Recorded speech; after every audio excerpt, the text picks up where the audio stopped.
my mission is more or less to explain South Lebanon to a population who know much better than myself what is the situation in South Lebanon. I hope I will be able to explain more or less what UNIFIL is currently doing south of Litani River.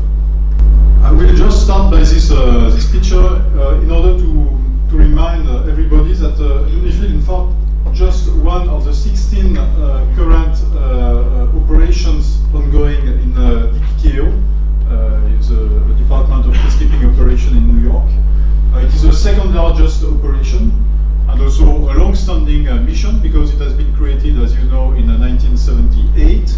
It was supposed to be interim because United States wanted to have a small-term mission. Unfortunately, 68 years later, the mission is still ongoing, but it has changed. Because the initial mandate was two resolutions, Resolution 425 and 426, and the big change was, of course, the war of 2006 that triggered UN Council Resolution 1701, whose main purpose was, in fact, to revert to a peace situation in South Lebanon. The detail of this resolution is as follows. You have two parts. You have a political mandate and a military mandate. The political mandate is to reach a permanent ceasefire between Israel and Lebanon. This is, of course, a big challenge because we are very far from reaching this goal at the moment. The security mandate, which is more generously related to a military mission, is as follows. The initial fielding of force was very large because in 2006 a ceiling of 15,000 soldiers was decided by New York. So it was a very large force. At the moment we are currently around 10,000 plus around 1,000 civilians, so 11,000 altogether. Just a quick picture to show how was the UNIFIL HQ in 1978. It was just these four buildings, and this is a picture taken recently. These four buildings are located in the square, you know. All this is a current UN location in Nakura, and this is what is necessary for manning a force of around 10,000 personnel. Of course, our capabilities have evolved. We had in the past small units with small vehicles, I would say a more lighter presence on the field, which was more easy, most probably for the relationship with the locals. And currently we are with more heavy vehicles like this. This is a French one, you know. We are also permanent bases, well protected. So this has changed a little bit the perception of the local population from UNIFIL because we have got a little bit heavier. This is our area of operation, so it's I think you know it very well. Litani River is the northern part of our area of operation. The blue line, which is the separating line between Israel and Lebanon, is the southern line, and we have a coastline of around 30 kilometers. At the moment, there are 40 nations within UNIFIL. I would say that European nations no longer are the largest contributors at the moment. They used to be in 2006. It's no longer the case. Largest contributors are Indonesia and India at the moment. So what do we do on a daily basis? For those of you who know well the region, you have most probably seen some UN vehicles with the flag moving around, some small, some big. We have in fact two main categories of missions, the mobile and the static ones. And some are conducted with the Lebanese armed forces, some are conducted without them. Our role, in fact, is not to do the job instead of the Lebanese armed forces. Our role is to prepare the situation for a transfer of authority to the government of Lebanon and to the Lebanese armed forces. That's why the common training is very important. On the one hand, to be able to deal with the crisis situation altogether, but also to help them to be more and more efficient in the daily routine activities. Of course, one key dimension of our mission is the relationship with the local population, and for that we have what we call the civil-military cooperation units that go on the field and have particular contact with locals. So you have some example of what they do.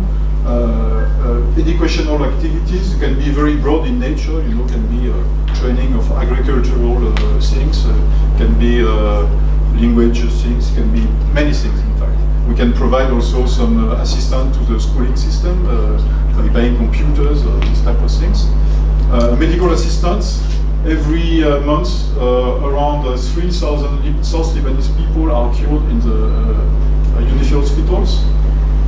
Project, I will develop that a little bit later, in education and veterinary also. We have some vets that are assisting the agriculture. Our budget is not, I think it's very small compared to your standards. I feel very sorry to say that, but we're doing with what our nation provides us. We inject more or less $4 billion a year in a CIMIC project.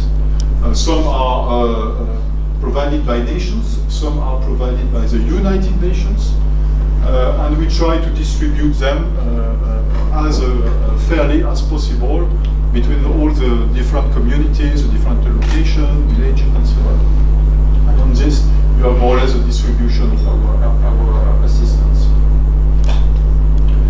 Quickly, the Maritime Task Force. So, as I mentioned, it was a mission a little bit separated from the 1701 resolution. There are, in fact, two big pillars, two big missions to be accomplished. The first one is to conduct maritime interdiction operation. It consists of preventing illegal shipment to enter the Lebanese waters.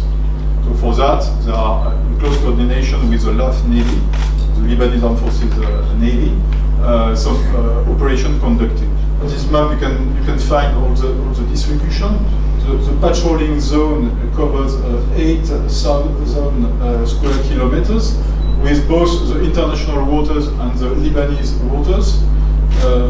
South, it's limited by the line of buoys. I don't know if you are aware about what the issue of line of buoys. Line of buoys, because this is a line that marks the separation, the sea separation between Lebanon and Israel.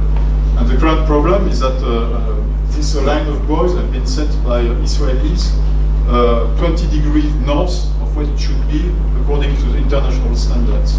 It is to say that this is a very tense region, and we have many ships patrolling the area to be able to intervene in case of, for instance, tension between a fisherman and Israeli corvette or vessel. The Blue Line issue. I think you know it better than me, but so Blue Line. Yeah. First thing, you know, it's not an international accepted border because it's subject to discussion. So it's just a line of withdrawal from the Israeli forces in 2000. And in 2006, the force commander of the moment decided to have something that could visibly mark where is the line of separation. Because when you're on the field, it's not always easy to know where is this line of separation. Line of separation that people are not supposed to cross. This is the important thing. Here you have the line of the Blue Line, which is marked by barrels. This line is generally in the middle of minefields. There are 400,000 mines in the South Lebanon, and neither Israeli nor Lebanese want to get rid of them for different reasons. I can develop later. Here you have a technical fence that has been built by Israeli defense forces. We are very present in this region. This is the region where all incidents can occur. So we are very present because this is where we can succeed or where we can fail our mission. Currently, the Blue Line covers a distance of a little bit less than 120 kilometers. We have, at the moment, these are the last figures, marked 250 blue barrels. So it's a busy sketch, but it shows that it's a little bit complicated to create this type of things. You know, we are a very democratic organization in UN, and to have some blue barrel accepted, there is all a complicated system. It must be first approved by both parties. After that, there is a demining activity because of the presence of mine in the vicinity. After that, the most tricky part is to have a measurement conducted by both parties.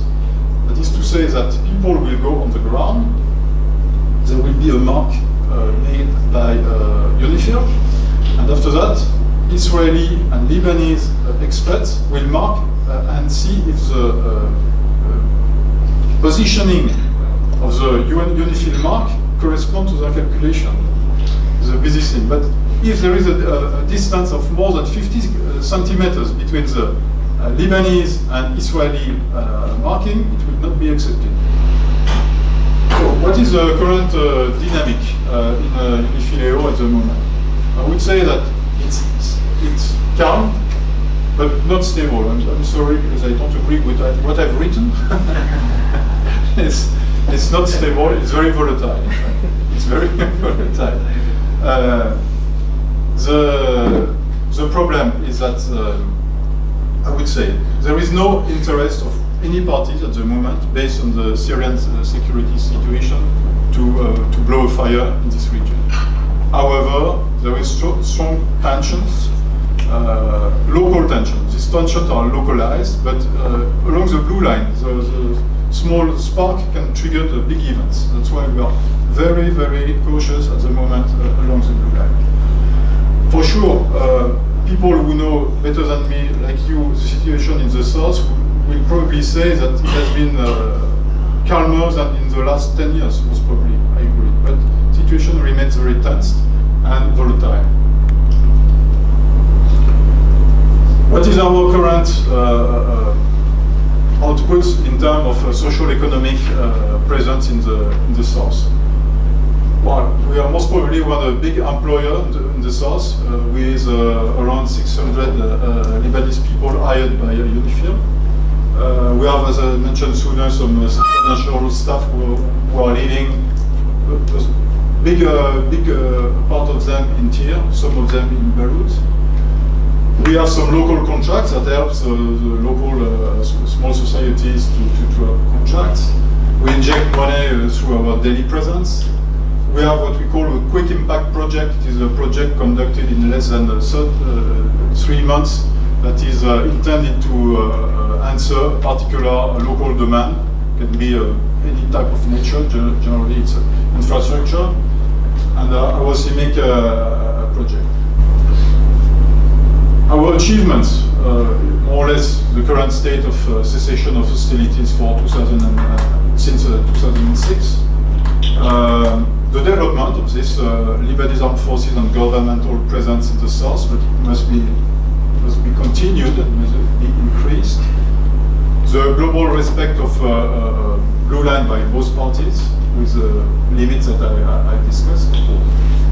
And these points are very important. The consultation mechanisms and the tripartite forum. Consultation mechanism, we have what we call a liaison team, which is a team who has direct contact with the leadership of Lebanon armed forces and Israeli defense forces.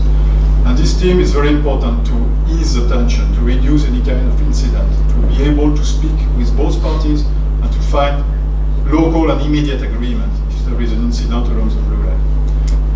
For the most important part, has been created in 2006, what we call the tripartite forum.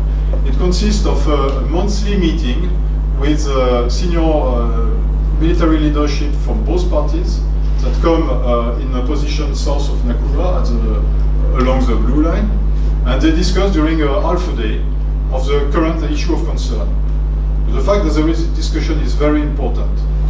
The presence of LAF remained weak in the south for the region I just developed, so something that we hope that in the future this presence will be heavier, so that we can reduce the presence of UNIFIL and rely completely on the Lebanese armed forces. And I guess this concludes my briefing. Thank you very much.